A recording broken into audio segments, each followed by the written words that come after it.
और एक और बड़ी खबर है भोपाल से, फिर बीजेपी में शामिल हो सकते हैं लक्ष्मण सिंह। लक्ष्मण सिंह को बीजेपी में शामिल होने का न्योता मिला है, कभी भी बीजेपी में वापसी कर सकते हैं कांग्रेस नेता लक्ष्मण सिंह। दिग्विजय सिंह के छोटे भाई हैं लक्ष्मण सिंह। खिलचीपुर से बीजेपी विधायक हजारी लाल का यह दावा है, लक्ष्मण सिंह से मेरी बात हो चुकी है और कांग्रेस में जाति सहन कर रहे हैं, ये कहना है उमाकांत शर्मा का।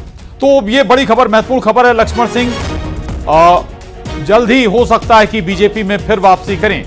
एक बार पहले भी वो बीजेपी में आए थे, हालांकि कांग्रेस में वापस लौट गए थे, लेकिन इस बार फिर चर्चाएं जोरों पर हैं, चर्चाएं गर्म हैं लक्ष्मण सिंह को लेकर कि बीजेपी में वो आ सकते हैं। इस तरह के दावे भी कुछ बीजेपी नेता कर रहे हैं। खिलचीपुर से बीजेपी विधायक हजारी लाल ये दावा कर रहे हैं कि लक्ष्मण सिंह से उनकी बात हो चुकी है। वहीं उमाकांत शर्मा ये कह रहे हैं कि कांग्रेस में जाति सहन कर रहे हैं लक्ष्मण सिंह। और हाल ही के अगर बयान भी देखें लक्ष्मण सिंह के, तो वो बीजेपी के फेवर वाले बयान ही नजर आए हैं और कई बार कांग्रेस नेताओं के बयानों को काटते हुए भी वो नजर आए हैं। शैलेंद्र भदौरिया न्यूज 18 संवाददाता भोपाल से हमारे साथ जुड़े हैं। शैलेंद्र, लक्ष्मण सिंह कभी इधर कभी उधर वाली उनकी स्थिति रही है, अब फिर से चर्चाएं जोरों पर हैं कि भाई लक्ष्मण सिंह फिर बीजेपी में आ सकते हैं, आधार इसका? जी बिल्कुल, जिस तरीके से लगातार वो अपनी ही पार्टी के खिलाफ जो है वो बयानबाजी कर रहे हैं, या ये कहें कि अपने ही बड़े नेताओं को लगातार नसीहत दे रहे हैं, जिस तरीके से राहुल गांधी नसीहत दे रहे हैं, जिस तरीके से राहुल गांधी ने अभी जो मुद्दा उठाया था उसको लेकर भी उन्होंने ये कहा कि इस तरह के मुद्दे नहीं उठाने चाहिए।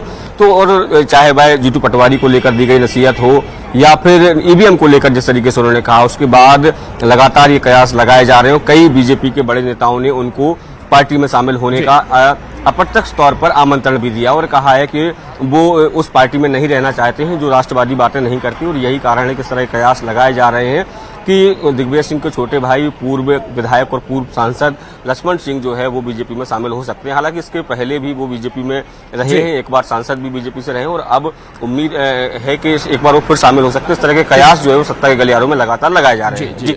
और रहिएगा शैलेंद्र, लौट रहा हूं मैं आपके पास और इस वक्त हमारे साथ कांग्रेस प्रवक्ता अभिनव बरौलिया जुड़े हैं। अभिनव जी, आपके बड़े नेता के तौर पर पहचान है लक्ष्मण सिंह जी की, लगातार बेबाकी से बात रखते हैं, लेकिन ये बेबाकी ऐसा लग रहा है कि कुछ ज्यादा आगे निकल गई, बात आगे बढ़ गई। चर्चाएं हैं कि बीजेपी में जा सकते हैं लक्ष्मण सिंह। प्रशांत कटारे जी बोल रहे हैं? जी प्रशांत बोल रहा हूं। जी प्रशांत जी, बिल्कुल आप सही कह रहे हैं। देखिए, लोकतंत्र और संविधान से चलने वाला देश है ये, और सबको आजादी है अपने हिसाब से जनता की सेवा करने की, राजनीति करने की।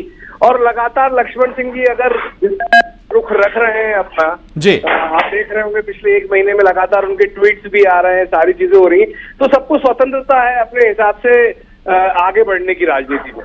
तो लक्ष्मण सिंह जी जो भी सोचेंगे अच्छा सोचेंगे, जनता की सेवा के लिए वो किसी भी पार्टी में रहे। वो पहले भी भाजपा में रहे हैं, भाजपा के सांसद भी रहे हैं, फिर कांग्रेस में भी रहे हैं, कांग्रेस के नेतृत्व के द्वारा भी उन्होंने जनता की सेवा करी है। तो देखिए, ये उनका अपना सोचना है और इसमें कांग्रेस पार्टी कुछ नहीं कह सकती, किसी को जाने से भी नहीं रोक सकती, ना आने से रोक सकती है। जो आना चाहता है वो आता है, जो जाना चाहता है वो जाता है। अगर ऐसी कुछ सुर्खियां हैं या सरगर्मियां हैं तो इसका पटाक्षेप अब आपके द्वारा मुझे पता चला है कि ऐसा ऐसा हो रहा है या ऐसा चाह रहे हैं। जब हो जाएगा तब हम देखेंगे इस मामले में, लेकिन ओवरऑल आप समझ गए होंगे कि मेरी भावना जो कहने की है वो ये है कि अपनी स्वतंत्रता से, अपनी आजादी से हर नेता को अपनी राजनीति करने का हक है और वो लक्ष्मण सिंह जी कर रहे होंगे। जी, हालांकि अभी चर्चाओं का दौर है अभिनव जी, लेकिन चर्चाएं भी चलिए मैं लौट रहा हूं आपके पास। गुलरेज शेख साहब हमारे साथ जुड़े हैं, प्रवक्ता बीजेपी। गुलरेज साहब, पहले भी बीजेपी में आए हैं लक्ष्मण सिंह, फिर दोबारा चर्चाएं, ऐसा ना हो कि कुछ दिन आए और फिर लौट जाएं। देखिए, बात लक्ष्मण सिंह जी की नहीं है केवल नहीं, मैं क्या कह रहा हूँ आपको कि लक्ष्मण सिंह जी के विषय में मैं कुछ कह भी नहीं रहा आपको। लेकिन 90% कांग्रेस चाहती है बीजेपी में ज्वाइन कर ले। हम गुण और दोष के आधार पर कांग्रेसियों को एंट्री देते हैं या नहीं देते हैं। आपको पता होगा कि एक बहुत बड़े कांग्रेसी और उनके पुत्र आना चाहते थे, उनके लिए दरवाजे बंद चुनाव से पहले तो शेख साहब आपने थोक भाव में नेताओं को पार्टी में लिया है कांग्रेस के? बिल्कुल लिया है, कार्यकर्ताओं को भी लिया है, लेकिन एक बहुत बड़े कांग्रेसी में उनको जलील नहीं करना चाहता उनका नाम लेकर, वो उनके परिवार समेत आना चाहते थे। आप सब जानते हैं, आप भी मीडिया से जुड़े हुए हैं, उनको हमने नहीं आने दिया क्योंकि गुण दोष के आधार पर। हालांकि मैं लक्ष्मण सिंह जी के विषय में हमेशा एक बात कहता रहा हूं कि वो ऐसा लगता है वो दिग्विजय सिंह जी से बिल्कुल परे हैं और बहुत सी बार वो सच बात कहते हैं, जो बात जायज होती है वो कह देते हैं, जो बात सत्य होती है उसको वो मुखर होके कहते हैं। तो देखते हैं क्या होता है, लेकिन मैं तो स्पष्ट कह रहा हूं कि 90% कांग्रेसी आना चाहते हैं। हमने गुण दोष के आधार पर एंट्री और एग्जिट रखी है उनकी। गुर्रे साहब, अगर बात अपने फेवर की होती है तो फिर सामने वाले या विपक्षी दल के नेता की बात भी सही नजर आती है। चलिए, बहुत शुक्रिया आपका जुड़ने के लिए। अभिनव जी, आपका भी बहुत धन्यवाद। शैलेंद्र भदौरिया हमारे साथ जुड़े हुए थे, आपका भी बहुत शुक्रिया शैलेंद्र। आगे बढ़ेंगे खबर इंदौर से, जहां धार के भोज